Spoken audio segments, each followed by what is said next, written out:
when it comes to this threatening rhetoric by the U.S. president, not only from the very beginning of this war, but also from the very day one of his previous administration. They are very much familiar with this threatening language, and this is part of that. The other part is actually sort of ambiguity that could be perceived here in Tehran after this recent speech by the U.S. president. It seems that he has no plan, or he is trying to keep a sort of a strategic ambiguity.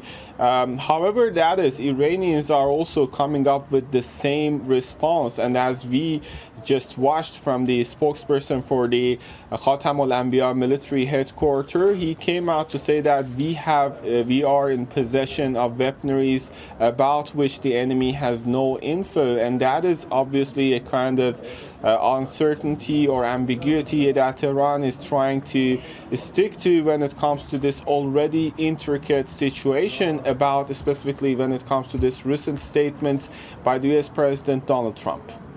Tauhid, there have been, even as that speech was taking place, strikes against Iran. Just bring us up to date. Yes, indeed.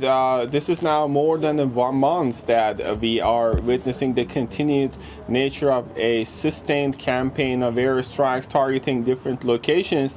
But something worth mentioning in this regard is the scope of these attacks. Previously, it started with political and military centers, while we know that according to the Red Crescent of the country, more than 92,000 civilian units have been impacted. And you know, these are actually homes and apartments belonging to ordinary citizens, and of course hospitals, schools, healthcare facilities, Red Crescent buildings and other infrastructure.